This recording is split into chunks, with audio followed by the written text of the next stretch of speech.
الرحمن الرحیم الحمد للہ رب العالمین وصلی اللہ علی محمد وآلہ الطاہرین ولعنۃ اللہ علی اعدائہم اجمعین الی قیام یوم الدین۔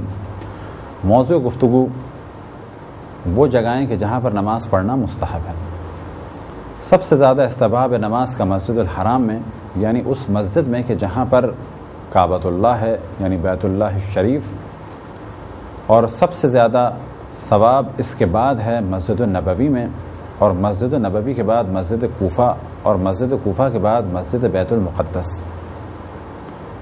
اور ان مساجد کے بعد اپنے شہر میں اگر ہم رہ رہے ہیں تو شہر کی جامع مسجد، اور جامع مسجد کے بعد محلے کی مسجد، اور محلے کی مسجد کے بعد بازار کی مسجد۔ مستحب ہے کہ انسان اگر کوئی عذر نہ ہو، کوئی مشکل نہ ہو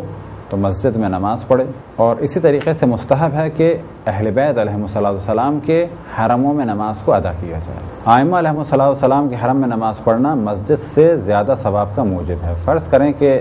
حرم مولا امیر المؤمنین میں ایک مسجد ہو،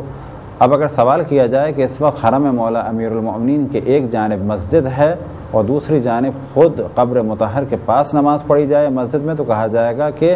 حرم مولا امیر المؤمنین میں نماز کا زیادہ ثواب ہے۔ حتیٰ روایات میں نقل ہوا ہے کہ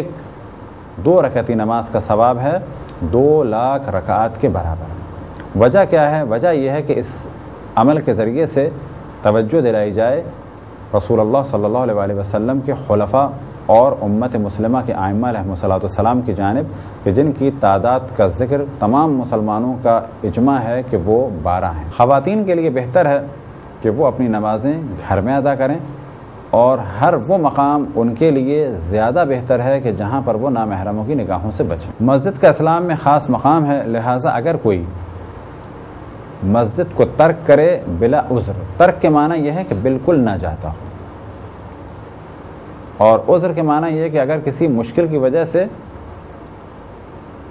یا یہ کہ اس کے کام اتنے زیادہ سخت ہیں کہ وہ صبح نکلتا ہے اور رات کو آتا ہے، اب اگر وہ مسجد نہ جائے تو اس کے لیے نہیں کہا جائے گا کہ یہ مسجد نہیں جاتا، بلکہ مسجد نہ جانے والا شخص اسے کہا جائے گا کہ جس کے لیے مسجد جانا ممکن ہو اور وہ مسجد کے احترام کو پامال کر رہا ہو۔ بس ایسے شخص کی مذمت بھی ہے، اور حتیٰ یہاں تک ہے کہ اگر ایسا شخص کہ جو بالکل مسجد نہ جاتا ہو، یعنی بغیر کسی عذر کے، اس کے ساتھ نہ تعلق کو رکھا جائے، حتیٰ یہ کہ اسے رشتہ بھی نہ دیا جائے اور نہ ہی اس کے یہاں سے رشتہ لیا جائے۔